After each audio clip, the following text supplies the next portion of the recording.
Hello and welcome to the Splat World Series REWOUND, where we take a look at the matches that we didn't get to stream during the actual finals. I'm Ellie, I'm the producer of the Splat World Series, and I'm joined by Radiance. How you doing? I'm doing pretty good today, Eli. Really excited to watch this match. Yeah, the Invincible Fleet Rei Maru, extremely strong team, and FreeFlow, one of the newest contenders for the Western top level, so, should be exciting to see. It's the top seed versus the lowest, but I'm hoping that FreeFlow can at least hold their own. Well, it says a lot that they qualified for this tournament. Like, this is not easy to get here at all. So regardless of how this set goes, shout out to FreeFlow for making this far.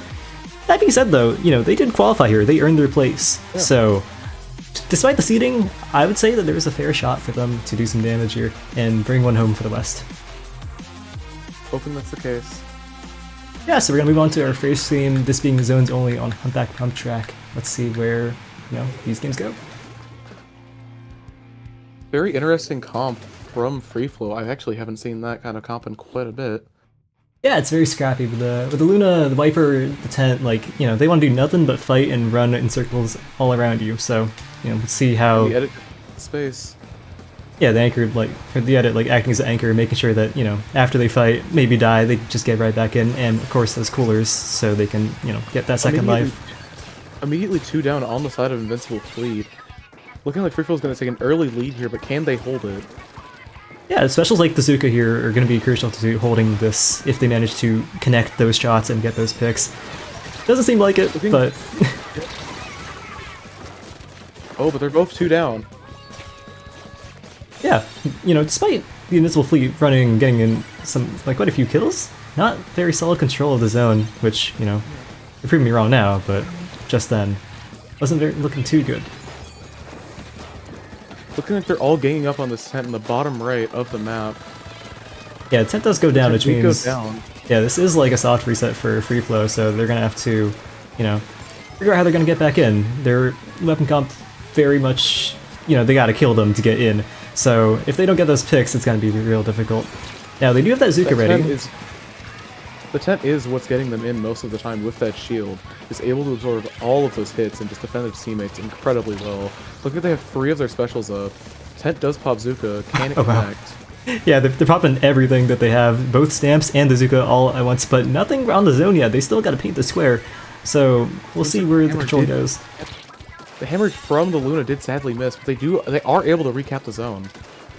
Question is, can they extend that lead? Yeah, and to extend that lead, they do need more of a solid lockout. Like on the left here, you see the splash and the edit, able to get more into the zone. And they gotta push them further back if they want to keep them out. It's yet again this 2v2 kind of setting, but once again, they crumble once that tent goes down. It's honestly just the backbone that's keeping them that's crumbling. Yeah, the tent, that stupid 800 HP shield, is the lifeline for this team, making sure that all those fights are safer for them to take. So it's really difficult for them to, stay alive when that tent's not on the field. That being said, though, we're back in the situation where FreeFlow has to reset. They got Zuka to start that off. Looking like Invincible Fleet does have that Booyah, though, just to hold even more space and try and extend their lead even more. Edit is able to pop. No. Zone is recaptured by that Booyah. Yeah, Tentex is gonna go by real fast. They're gonna have to at least neutralize this zone. That hammer catches 2. Hammer catches 3. Is it gonna be enough? No! But the slider comes out and caps the zone anyways. Incredible performance from both teams. One more second, and that that hammer might have saved the game, but unfortunately, saved by the bell. The century. Yeah, the Invincible Fleet does run away with the first game here. Yeah. We were talking before the game, FreeFlow being the bottom seed might be a little bit difficult. They held their own. They held their own surprisingly well. I wouldn't say surprisingly. I feel like they had a fighting chance moving into this. But, this is the best team on the planet. So to be able to break the lockout several times at that and even get a clip on them, kinda crazy. That nasty hammer triple was insane. If only it was just a little bit to the left. It could have gotten that dread before the slider, but it's how it is sometimes. How the cookie crumbles. They really need to kill that bucket, kill that shark. if they wanted to get back in there, but that Sharks sealed the deal. So we're getting sorry.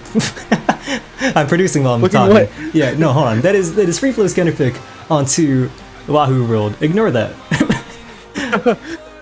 that would have been a generational upset by FreeFlow. Alas, no, this is the counter pick coming up from FreeFlow going on to Wahoo World. Me personally, I stand Wahoo World if it's specifically zones, so... This is true. I do love Wahoo zones. Okay, love might be an overstatement, but I think it's fun. Very fun. Oh, hold on. We have a major shakeup in the comp from the Invincible Fleet.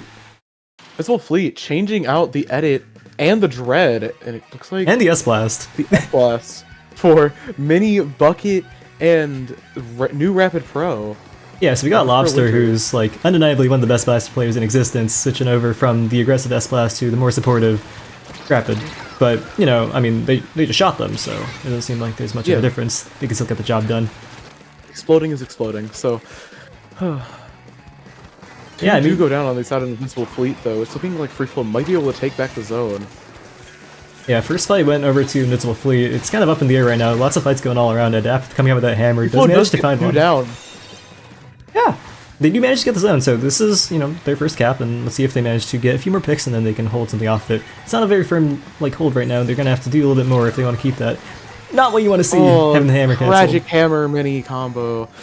Yeah, super unfortunate. It is never a good matchup on hammer to fight a Splat ring. That's just disrespectful. Yeah, that was just standing there waiting was... Nagona was very confident hitting the Zuka shots, stood tall and proud, and shot them as they approached. So, FreeFlow now on the back foot. They're gonna have to find an answer and break their way back in.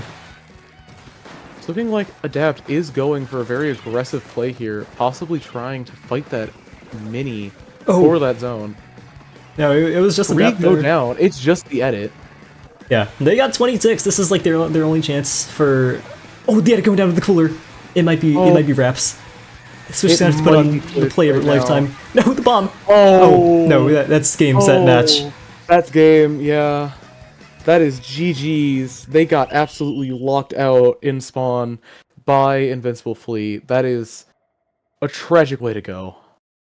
Yeah, Wahoo World being one of the lockout maps of all time, and these being incredible players. Some of the best players in the world.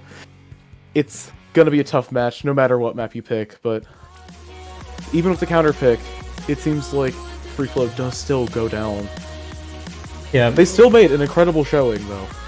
Yeah, in that first set, it was a little bit more, in that first match, it's a little bit more competitive. They were able to break that lockout, but this time they just couldn't find their footing, and I guess, you know, the Invincible Fleet just knows this map in and out, and they were able to read every single spot that they were going to go to, call out those moves before they made them, and, well, rest is history.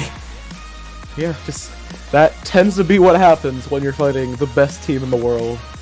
It's two incredible matches, even with the 2-0 loss, but very, very...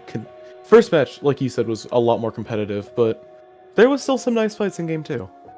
Yeah, certainly. Like, Jovan was on the side of the hammer and getting some nice picks. It's just like some picks on the side instead of like a coordinated effort just didn't make for the strong lockout that they needed to push the Invincible Fleet entirely back. So, fortunately, the set does cleanly go to the side of Invincible Fleet Rei Maru. And honestly, that's typically what causes a team to lose, especially at the higher levels, is just that coordination in where you're getting picks and how you're using your specials. It just tends to happen that way, but still incredibly strong showing from FreeFlow. Incredible players on both sides. I'm totally not biased towards FreeFlow because I'm NA, but... Well, we wanted the West to have a little bit of a stand in this tournament. FreeFlow, unfortunately, not going to be the one to do it, but we appreciate them taking one for the team, taking the bullet from the strongest team in the tournament for us in the first round, and they're going to move on to the loser's bracket now to face Moonlight, which is going to be, you know, exciting set, grudge match, and a tough one for them. Alright, so that's going to wrap it up for this episode of Splat World Series REWOUND. I believe this is the 9th one as I edit this. But, you know, keep an eye out on the IPL channel, and we'll keep having more episodes coming your way.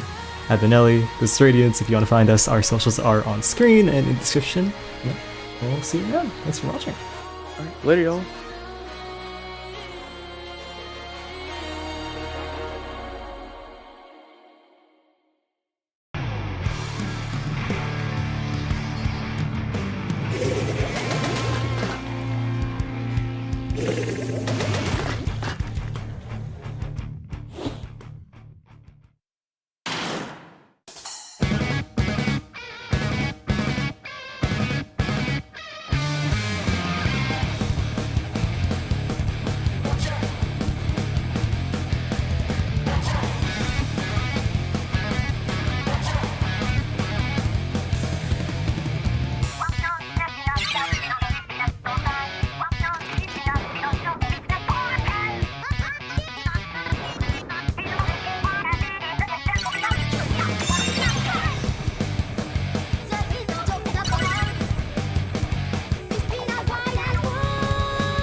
Pokemon!